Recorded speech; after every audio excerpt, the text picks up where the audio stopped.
नमस्कार, मैं हूं फिरोज शानी और आप मेरे साथ देख रहे हैं लोकमंच।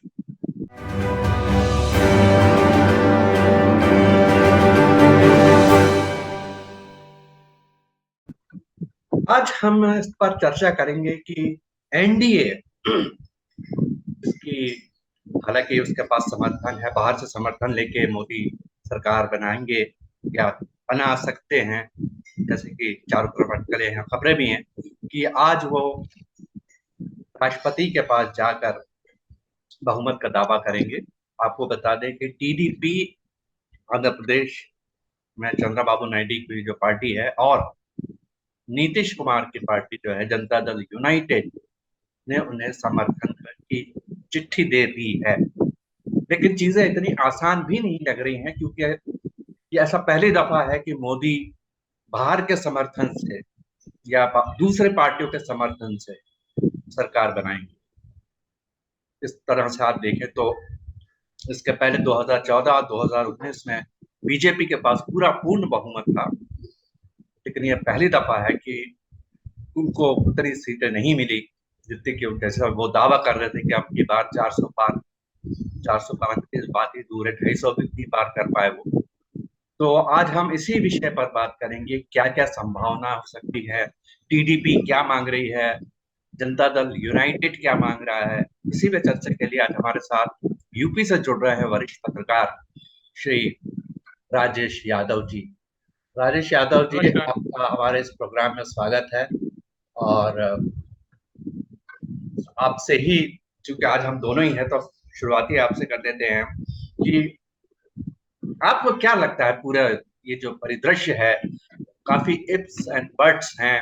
और जैसे खबरें हैं कि कल लगातार लोग जो नाराजगी, एक तरह से कहें कि खबरें में ये भी आ रहा है कि मोदी के का जो जिस तरह का वो सरकार चलाते हैं, एक तरह से तानाशाही मचा रखी है। उससे मेरा मतलब है पिछले 2 10 साल की जो सरकार थी उसमें उनका एकाधिकार था। सिर्फ दो ही लोग थे जिनके नाम आते थे, एक थे आपके मोदी और दूसरे गृह मंत्री अमित शाह। और इन लोगों के कामकाज से खुश नहीं है, इनके व्यवहार से खुश नहीं है, उनको रात भर मनाने की कोशिश की गई। और दूसरी तरफ ये भी हमें खबर मिल रही है कि आरएसएस भी मोदी के समर्थन में नहीं है। और जैसे कि हमने देखा था कि चुनाव के दौरान, प्रचार के दौरान, जेपी नड्डा बीजेपी के अध्यक्ष, उन्होंने तो ये तक कह दिया था कि हमें आरएसएस की मदद की जरूरत नहीं है, हम अपने आप में सक्षम हैं। तो ये बहुत ही बड़ा बयान था। तो बताएं, आपको क्या लगता है, आपको क्या संभावनाएं दिख रही नमस्कार फिरोज जी और सभी दर्शकों को मेरा नमस्कार। देखिए, अगर पिक्चर देखें तो एक प्रकार से साफ दिखाई दे रही है और एक दूसरी तरफ से देखें तो ऐसा लगता है कि पिक्चर में कहीं झोल। जो है? जी। डाटा है वो ये कहता है कि 240 बीजेपी है और उसके जो सहयोगी दल हैं छोटे छोटे प्लस टीडीपी और जेडीयू को मिलाकर एक अच्छा खासा बहुमत है सरकार के पास, 290 से ऊपर का। लेकिन सवाल विश्वसनीयता का है। सवाल मुद्दों का है जिसपे जेडीयू और टीडीपी कभी भी नाराज हो सकते हैं। ऐसी बहुत सारी बातें हैं जो बीजेपी के सरकार चलाने के तरीके में और जेडीयू और टीडीपी की सोच में थोड़ा अंतर लाएगा। और जब भी कोalition की गवर्नमेंट होती है ना तो गठबंधन में समझौते करने पड़ते हैं।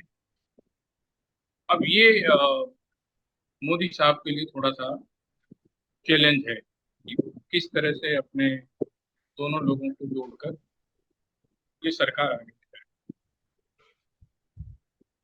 दूसरी तरफ जो मुझे लग रहा है, जो मेरा अगर अपना पर्टिकुलरली विचार अगर आप जानना चाहते हैं कि विपक्ष के पास कितना अवसर है, तो देखिए राजनीतिक संभावनाओं का खेल है, कभी भी गेम इधर से उधर हो सकता है। लेकिन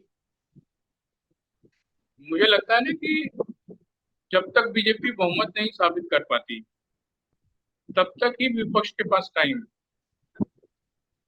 आज वो एनडीए की बैठक है फिर से, जिसमें विभागों के मंत्रिमंडल पे चर्चा होगी सहयोगी दलों के साथ। फिर बीजेपी की भी अपनी एक कोई मीटिंग होगी जिसमें मोदी जी को नेता भी चुनना है। अभी ऐसी मीटिंग नहीं हुई जिसमें बीजेपी ने अपना नेता चुन लिया हो। अभी डायरेक्ट बोल रहा हूँ, सांसद सॉरी सांसदों की मीटिंग होनी है जिसमें बीजेपी अपना नेतृत्व चुनेगा। हो सकता है कि एनडीए की मीटिंग करके भी अपना कुछ फैसला ऐसा कुछ सुना जाए कि भाई इनके नेतृत्व में सरकार बनना चाहिए। तो जो सांसद हैं उनकी भूमिका इस अगले 1 साल के लीजिए, 5 साल के लीजिए, बड़ी इंपॉर्टेंट हो।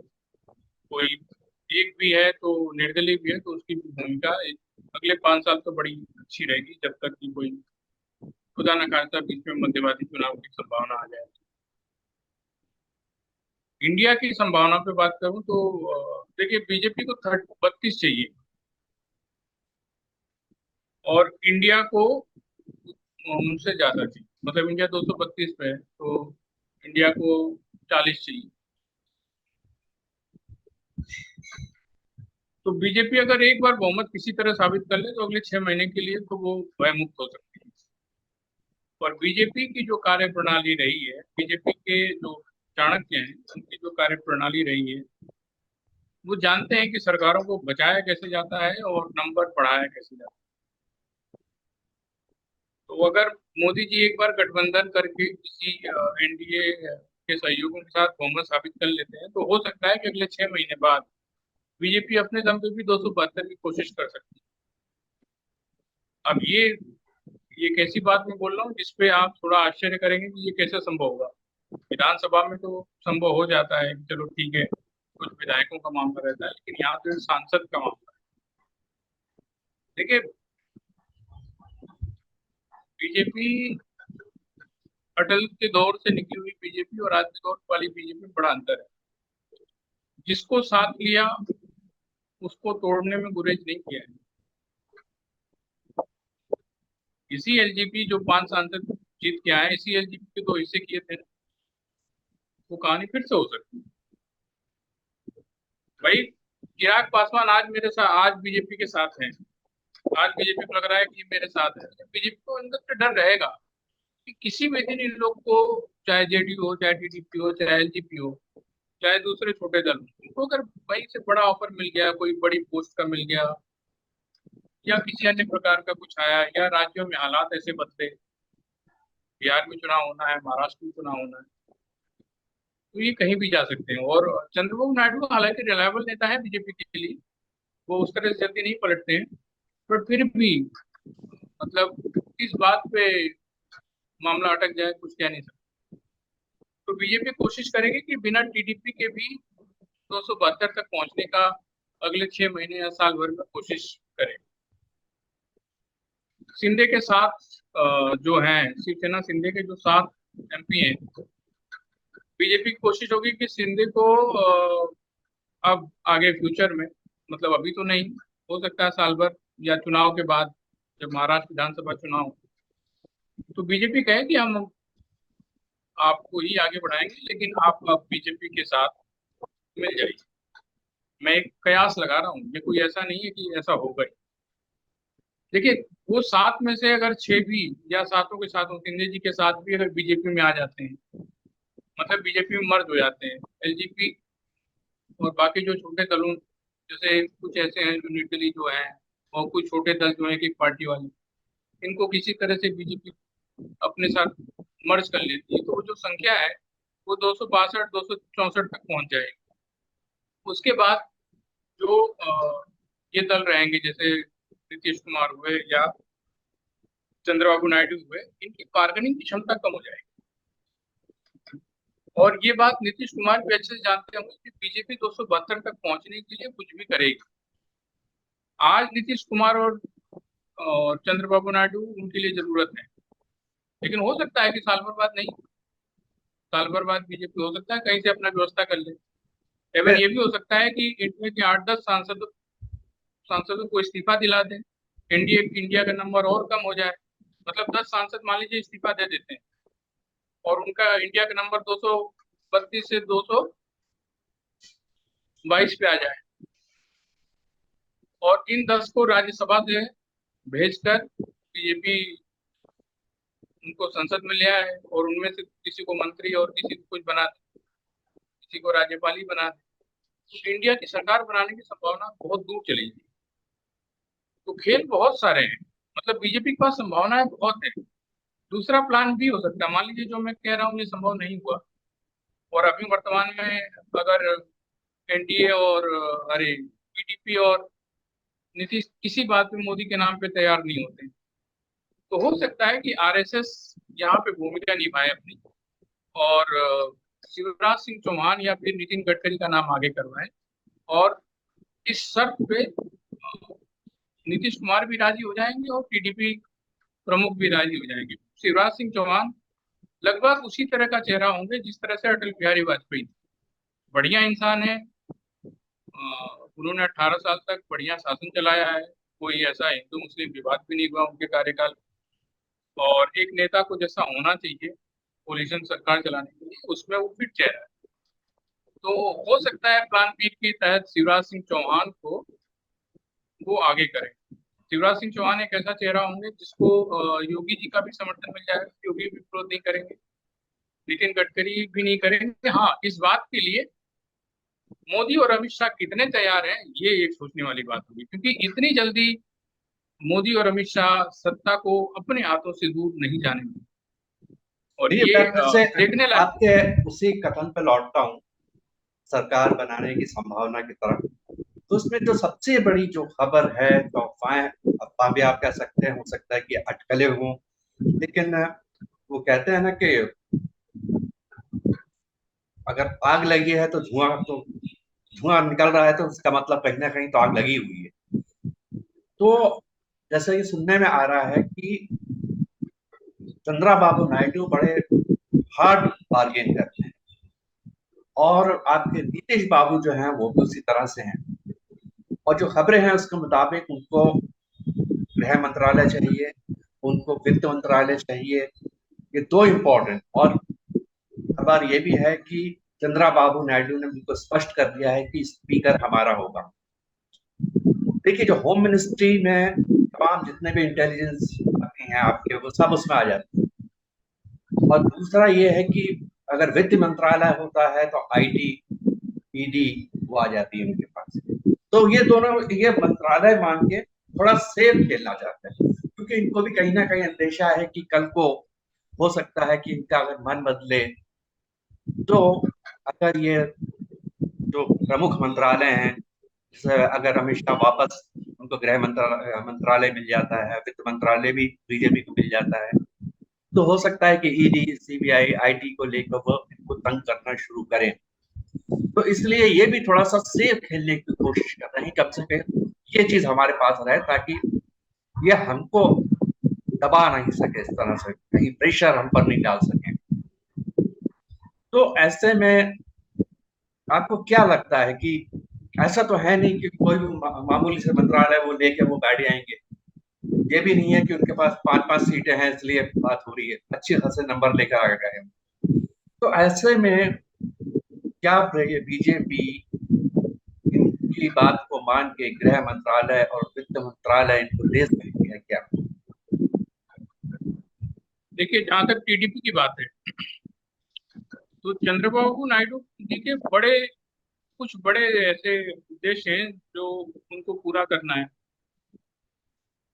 आप ये क्यों भूल जाते हैं कि चंद्रबाबू नायडू 17 दिन जेल में भी रहे हैं और ये जो सीबीआई है इसका भी उसमें रोल रहा है, तो कुछ हिसाब किताब तो उनको भी करना ही होगा। नायडू साहब को कुछ हिसाब किताब करना होगा, वो स्टेट में भी करेंगे और थोड़ा इधर भी करेंगे। लेकिन जो मुझे लगता है कि बीजेपी जो है वो किसी तरह से गृह मंत्रालय अपने पास रखने की कोशिश करेगी, वो लोकसभा स्पीकर का पद दे देगी। इस पहले भी टीडीपी का लोकसभा स्पीकर अटल जी के समय मेरे ख्याल से बाल योगी थे, वो इनके पास टीडीपी के पास था। हाँ, कुछ बड़े मंत्रालय टीडीपी मांगेगी, साथ ही अपने स्टेट के लिए स्पेशल स्टेटस का जो दर्जा है वो मांगेगी। और जो नई कैपिटल बनी है अमरावती, उसके लिए उसका विकास करना भी नायडू की प्राथमिकता है, और उसको हैदराबाद और बेंगलोर की तर्ज को एक बड़ी सिटी बनाने का उनका एक सपना है। वो स्टार्टअप सिटी भी हो सकती है, वो बड़ा नेक्स्ट इंडिया का हब भी हो सकता है, बिजनेस हब भी हो सकता है। तो और चंद्रबाबू नायडू एक ऐसे चीफ मिनिस्टर हो सकते हैं जो अमरावती को एक बड़ी सिटी के रूप में डेवलप करके और बिजनेस सिटी के डेवलप करके अपनी इमेज उसी तरह से फिर से डेवलप करें, जैसे वो एक जमाने में हैदराबाद को हाईटेक सिटी डेवलप करके और उसकी एक पहचान इंटरनेशनल की थी उन्होंने। तो एज ए चीफ मिनिस्टर उनका कार्यकाल तो शानदार रहेगा, इस बात की पूरी संभावना है। पॉलिटिकल बार्गेनिंग तो करेंगे, जाहिर सी बात है। और नीतीश का रोल इम्पोर्टेंट है इसमें। नीतीश जो है कि नीतीश किस तरह से गेम खेलते हैं। नीतीश का देखिए, पहला उद्देश्य तो ये है कि बीजेपी को इस बात, दो बातों के लिए तैयार करना है कि भाई जल्द से जल्द बिहार में चुनाव करा दो और नेता मैं रहूंगा। मतलब नीतीश का मेन उद्देश्य पहले चीफ मिनिस्टर पोस्ट बिहार है। प्राइम मिनिस्टर पोस्ट इतनी आसान नहीं है नीतीश कुमार के लिए इंडिया के साथ जाकर पाना। मतलब नीतीश कुमार जी के पास 12 MP है, उसमें प्राइम मिनिस्टर बनना थोड़ा मुश्किल होगा, इसलिए वो रहेंगे अभी मोदी जी के साथ। लेकिन एक जो भय है, जो डर है, जेडीयू को हमेशा रहेगा कि किसी भी दिन बीजेपी खेल कर सकती है बिहार में भी और उनके साथ। उसकी श्योरिटी वो बीजेपी से चाहेंगे कि भाई ऐसा फ्यूचर ना हो, वैसा फ्यूचर में ना हो। और नीतीश ये केवल अपनी पार्टी को नहीं देखेंगे, नीतीश ये भी देखेंगे कि कहीं ऐसा ना हो कि एलजीबीटी टूट रही है, या जो विपक्ष में पार्टियां हैं जो 8-8 10-10 किसी के पास सांसद हैं या 20 हैं, मान लीजिए वो भी टूट जाते हैं तो इनका महत्व कम हो जाएगा। तो नीतीश की निगाह पूरे लेवल पे होगी। और नीतीश एक एम्बिशियस लीडर रहे हैं शुरू से। तो नीतीश कुमार कब पलट पलट जाएं, ये वही जान सकते हैं। और आरएसएस कितना हस्तक्षेप करेगी सरकार में, कितना नहीं करेगी, बयानों पे मत जाइए। आरएसएस में कई सारे चेहरे हैं, एक चेहरा कुछ बोलता है, दूसरा चेहरा कुछ बोलता है। बयानों पे मत जाइए। आरएसएस को भी पता है कि बीजेपी की सरकार रहेगी तो उसकी पकड़ रहेगी सरकार पे। अरे बीजेपी की सरकार नहीं रहेगी तो उसकी पकड़ नहीं रहेगी। और 2025 में आरएसएस के 100 साल होने जाने। तो आरएसएस चाहेगा कि वो जो अगला साल है उस टाइम तो हमारी सरकार कम से कम देश में रहे। लेकिन तो आरएसएस आरएसएस का का 2025 में उसका 100 साल, स्थापना के 100 साल हो जाएंगे, तो बीजेपी की सरकार तो फिर भी बच सकती है, माइनस मोदी, माइनस मोदी। क्योंकि देखिए, आपने कहा कि बयान आज की की डेट में जाए, लेकिन नड्डा का सार्वजनिक रूप से एक सभा में, जनसभा में ये कह देना कि हमको आरएसएस की जरूरत नहीं है, तो ये बहुत ही एक गंभीर बात है। इसका हल्के में नहीं लिया जा सकता। आरएसएस को हल्के में बिल्कुल नहीं लेगी। मोहन भागवत इस बात को कैसे पचा पाएंगे कि किसी ने सार्वजनिक सभा में मेरे खिलाफ इस तरह की बात की। जब आप कहते हैं कि हमें आरएसएस की जरूरत नहीं है, तो इनडायरेक्टली आप सीधे सीधे कह रहे हैं कि हमें मोहन भागवत की जरूरत नहीं है। आपने उनकी अथॉरिटी को चुनौती दी है, तो क्या वो इसको गंभीरता से नहीं ले? इसके नहीं, इस बात का नतीजा निकलेगा। नड्डा जी का कार्यकाल वैसे भी पूरा होने जा रहा है, और मुझे नहीं लगता है कि नड्डा जी की भूमिका आगे कोई बहुत बड़ी रहने वाली है। इसमें तो नड्डा जी की एक बात भूमिका तो तब ये भी कही जा रही है कि ये बात जो नड्डा जी ने कही है, वो उन्होंने खुद नहीं कही है, बल्कि उनसे कहलवाया गया है। और किसने कहलवाया है ये सब जानते हैं। ऐसा भी कहा जा रहा है उनसे कहलवाया गया है, क्योंकि नड्डा जी की, मुझे नहीं लगता कि इतनी हिम्मत पड़ेगी कि वो पूरे आरएसएस को ही चुनौती दे डालें, हमें जरूरत नहीं है। वो नहीं कह सकते, ये बात इतनी बड़ी बात नहीं कह सकते।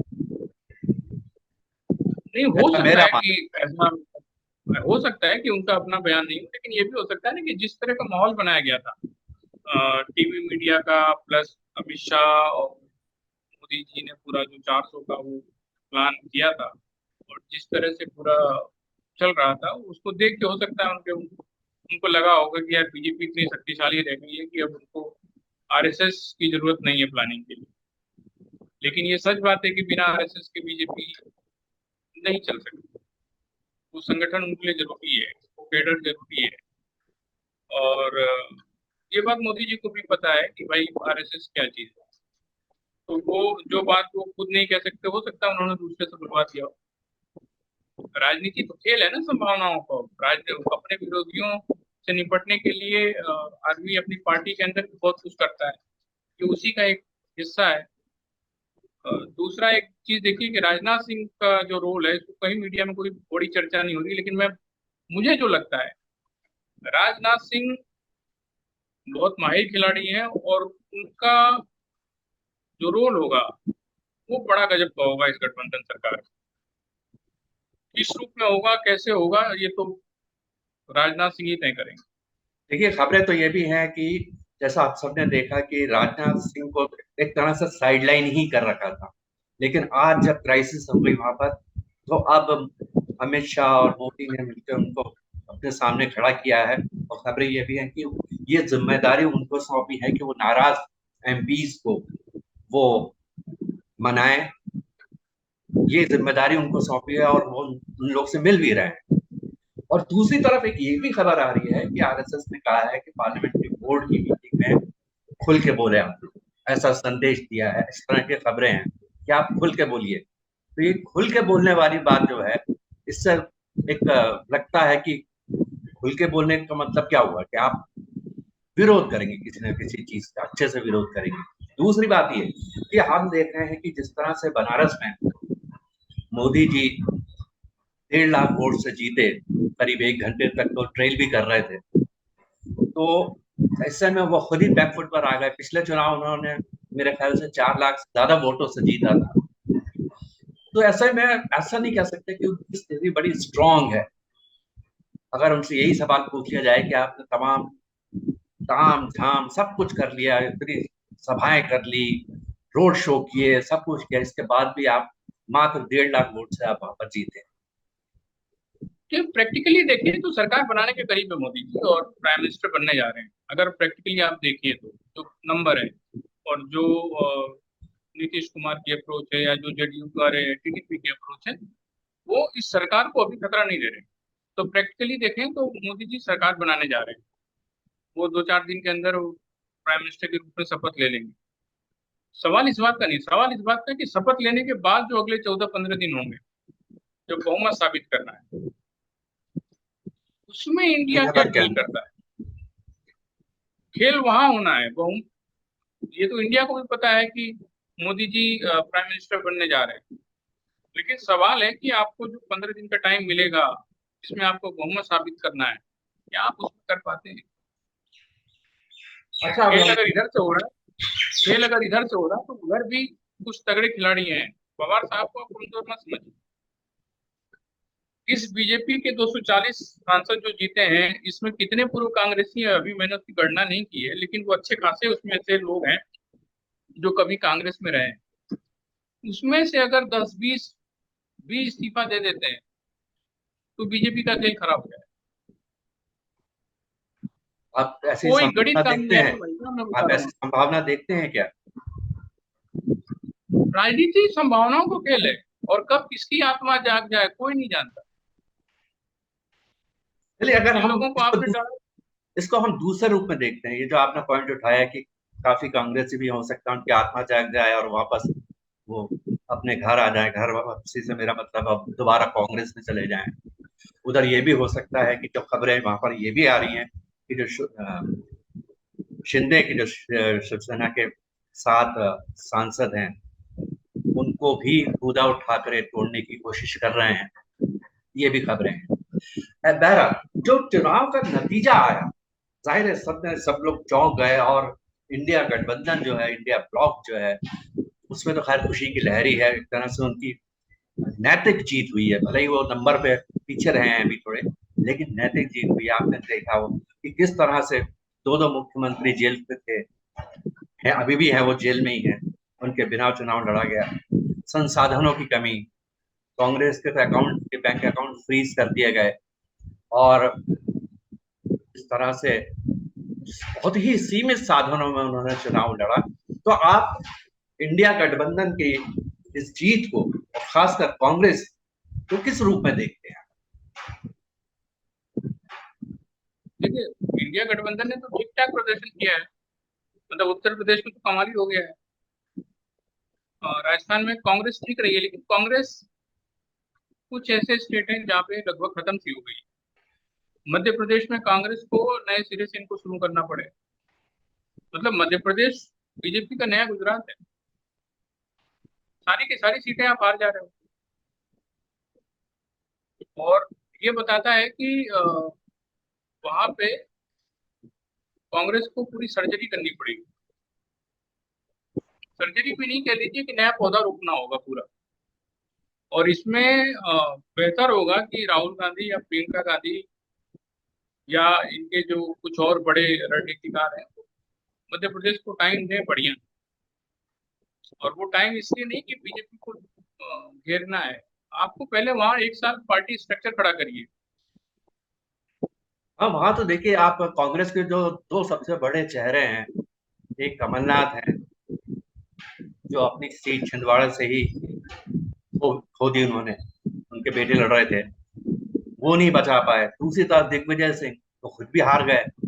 तो जो दो बड़े चेहरे हैं, अगर आप खुद ही अपनी सीट को नहीं बचा सकते, तो फिर तो आप लाइबिलिटी हो गए ना। आप क्या कर रहे हो, आप किस लिए आपको इतनी तवज्जो फिर हम क्यों दें? ये कांग्रेस को सोचना पड़ेगा कि भाई अब आपका जादू नहीं चल रहा है। आप भाई कांग्रेस कांग्रेस की वहां जो दुर्गति हुई है, उसमें सिंधिया का कांग्रेस से बाहर निकलना एक बहुत बड़ा कारण। सिंधिया कांग्रेस का एक युवा फेस थे, और अगर वो रहे होते पिछले 2-3 चुनाव से में जो हुआ, तो कांग्रेस इतनी कमजोर तो नहीं होती। मतलब वो 8-10 सीट कहीं ना कहीं निकल जाती। हालांकि सिंधिया भी आज की डेट में उतने पावरफुल नहीं है। मतलब वो किसी तरह चुनाव जीते हैं अपना बीजेपी, और वो अब बीजेपी के ही हो गए हैं, क्योंकि बीजेपी सरकार बनाने जा रही है तो उनका मंत्री बनना तय है। तो उस तरफ तो कोई संभावना नहीं है। और कोई भी नेता जो अगले 5 साल के लिए मेहनत नहीं करेगा, ये लोग जमीन के नेता वैसे नहीं है जिसकी जमीन पे जाके वो कर ले। इनको जमीन पे चलने वाले नेता खोजने होंगे। जैसे राहुल गांधी जमीन पे चल रहे हैं ना, वैसे इनको नेता बनाने होंगे, नए नेता गढ़ने होंगे। आप समाजवादी पार्टी को देखिए, जो उत्तर प्रदेश की सक्सेस है, वो क्या है? वो सीटों का फार्मूला, कि कहाँ पे कौन खेल कर सकता है, प्लस युवा चेहरे। 4-5 चेहरे तो ऐसे हैं जिनकी उम्र 25, 26, 27 साल है, और वो संसद में जाएंगे। प्रिया सरोज मछली शहर से, इकरा हसन 29 साल की, वो सब पढ़े लिखे एजुकेटेड है। उनका राजनीतिक बैकग्राउंड है, ऐसा नहीं कि उनका राजनीतिक बैकग्राउंड नहीं है। उनके जो परिवार है, वो संसद में और विधानसभा में चुने जाते रहे। अच्छा, अब समय राजेश जी समाप्त हो रहा है, बहुत कम समय रह गया है। आखिरी सवाल आपसे मैं पूछूंगा कि जिस तरह से राहुल गांधी ने पूरी मुहिम चलाई, हालांकि और भी नेता थे, लेकिन पूरा का पूरी जो मुहिम थी वो राहुल गांधी केंद्रित की थी। उन्होंने जो एक भारत यात्रा निकाली, भारत न्याय यात्रा निकाली, भारत जोड़ो यात्रा निकाली, और रायबरेली और वायनाड में जिस तरह से उन्होंने भारी बहुमत मतों से, लगभग 4 लाख वोटों से उन्होंने चुनाव जीता, आप उनको भविष्य में किस तरह नेता के रूप में आप देखते हैं? बहुत छोटा सा जवाब दीजिएगा, समय। देखिए, राहुल गांधी तो बड़े नेता हो गए, इसी चुनाव पे हो गए।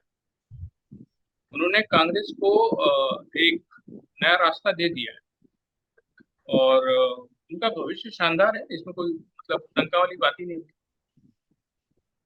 ये राहुल गांधी का कमाल है कि अगर एनडीए सरकार बनती भी है, मान लीजिए किसी भी तरह से, और जेडीयू और टीडीपी समर्थन भी देते हैं, तो भी बीजेपी को अग्निवीर वापस लेना पड़ेगा, और मंथन करना पड़ेगा दूसरी बातों पे, कि उन पे वापस उन फैसलों को वापसी कराए।